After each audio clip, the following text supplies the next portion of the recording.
Isso é facilidade, é atalhos. A gente precisa, no sistema de ensino, quebrar esses atalhos. Tudo é uma jornada. Então, a educação no Brasil é um problema. Por que é um problema? Um problema muito sério. Estamos vivendo uma fase em que as pessoas elas sabem ler, elas sabem escrever, mas não sabem interpretar. Temos um problema muito sério de interpretação de texto. Uhum. Então, assim, as pessoas elas não conseguem avançar, né? E coisas simples, perguntas que você faz e aí, de repente, elas não conseguem entender o que está ali nítido, muitas vezes, o óbvio. Né? Uhum. O óbvio, muitas vezes... o analfabeto funcional. Né? O óbvio, você não consegue compreender o óbvio. Né? Às vezes, eu tenho percebido que a gente tem que começar a explicar o óbvio. A que ponto a gente chega de ter que dizer, gente, é isso, porque é isso, e isso faz todo sentido. Então, até que ponto a gente está chegando? Então, em vez da gente começar a evoluir, nós estamos retrocedendo. Uhum. Então, o ser humano ele poderia estar muito mais além. A gente poderia estar desenvolvendo competências comportamentais, efetivamente. Quando a gente fala disso, parece assim, que a sensação que passa, parece que a gente está falando assim, de um palavrão. Muita gente fica assim, nossa, mas como assim falar de comportamental? Como é que vocês vão avaliar comportamento? Isso é algo que as pessoas já estão falando há muito tempo. E aqui o sistema ainda é fechado. Aquela história, não, eu prefiro aquelas avaliações de certo e errado. Então, além de ter esse retrocesso, muitas vezes a educação, e aí a gente fala de educação empática, a gente tem percebido também uma educação como se fosse terapia. Uhum. A gente está percebendo muitos alunos muito carentes. Então, é como se estivesse precisando não só ser visto, ser percebido, ser valorizado, mas é literalmente a necessidade de termos professores que são terapeutas, literalmente. Sabe? São mazelas emocionais, pessoas que estão com muita fragilidade emocional, para coisas muito mais simples. E não são coisas assim, no nível mais profundo, e não é julgamento. Mas é uma fragilidade que isso nos assusta mesmo, a ponto de perceber que como é que a gente consegue evoluir? Uhum. E aí, como é que a gente vai conseguir falar de resiliência? Como é que a gente vai falar de flexibilidade? Como é que a gente vai falar de, você precisa romper os seus limites? Como é que você vai tomar decisões se as pessoas estão frágeis emocionalmente? As pessoas estão carentes. As pessoas não conseguem ler, as pessoas não conseguem interpretar, as pessoas não têm um senso de quem elas são. E aí, como é que... Aí transfere, aí o que eu acho mais engraçado, transfere todas essas responsabilidades para o professor. E vê o professor como um ser de luz, um anjo celestial, aquela pessoa que vai resolver toda a sua vida. Uhum. Então, assim, ela vai te ensinar, vai te dar um direcionamento, vai te dar uma profissão, vai ser teu terapeuta, vai ser o teu aconselhador, vai ser aquela pessoa que vai te colocar no colo e tem que ter tempo para você. Então, aquela pessoa que está full time. Uhum. Então, assim, o professor, independente de qualquer coisa, é como se ele não tivesse vida, não tivesse família, não tivesse nada, tem que estar ali exclusivamente por você. Então, até que ponto é responsabilidade nossa e qual é a parte também que necessita do estímulo, que necessita também do aluno? Porque nós temos uma deficiência de pesquisadores. E por que será isso? Por que nós não temos tantos pesquisadores?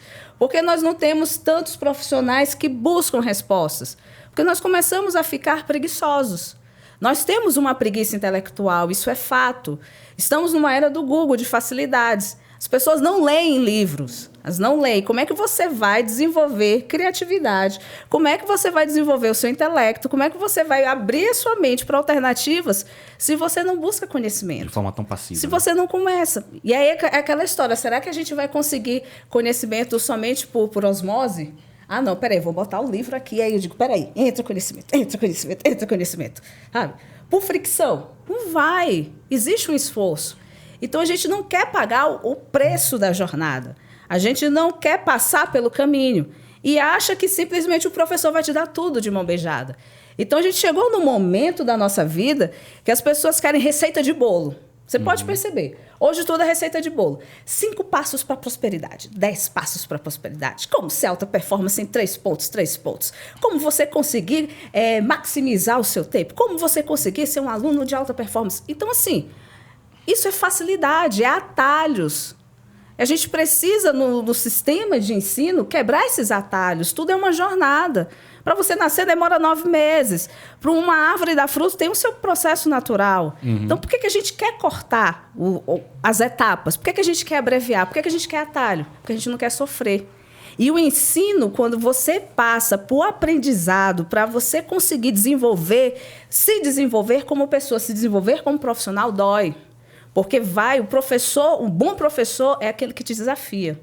Te desafia com olhar para você e dizer assim, cara, eu estou vendo algo mais, você consegue, você pode ir além, você pode desenvolver competências, mas é necessário, eu te dou uma ajuda até aqui, daqui para frente é você. O quanto você está disposto aí?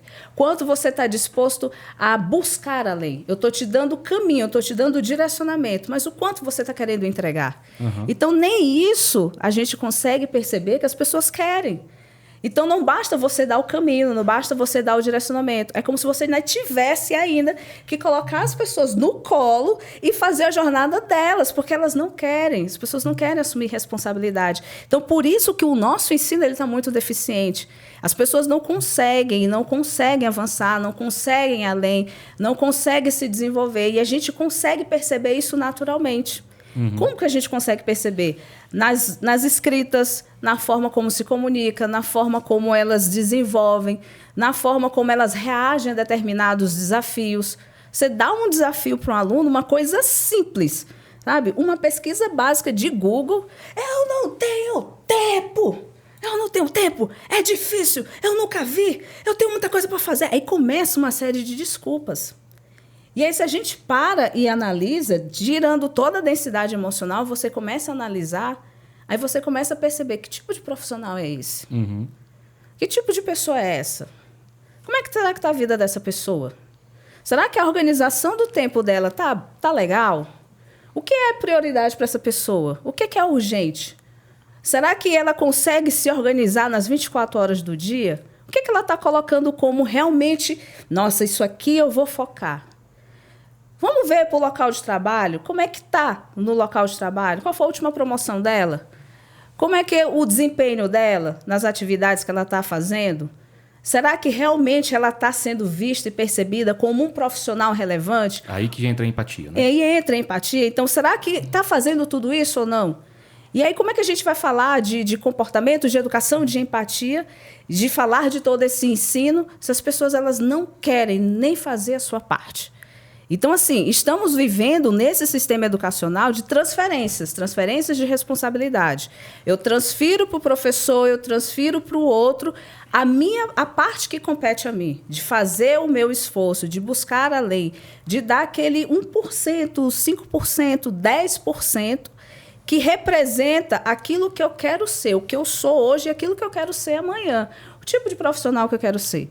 Então, a gente não quer fazer isso. Então, assim, é as receitas de bolo. E aí, essa história da receita do bolo, do padrão, tem que ser assim, aí isso já mexe comigo assim no íntimo, porque eu já tenho, com perdão da palavra, já me dá um ranço. Porque, assim, você vê o ser humano com uma capacidade enorme. Com o estímulo certo, o ser humano é capaz de ir além, de romper barreiras. Então, por que se limita? Né? As pessoas gostam da bolha, gostam da zona de conforto, gostam do clássico. Então, por que a educação ainda é do clássico? Por que a gente não rompe? Por que as mentes brilhantes estão aí quando vem uma ideia genial, alguém que rompeu, é visto como louco, é visto como um revolucionário, mas foi só um esforço a mais que qualquer pessoa poderia fazer. Então, por que a gente não faz? Por que o aluno não se permite a lei? Por que o aluno não se permite também a sonhar e conquistar degraus, não só na sua vida pessoal, na sua vida profissional, mas isso tudo parte da base, da raiz, o quanto você quer fazer, o quanto você quer se empenhar.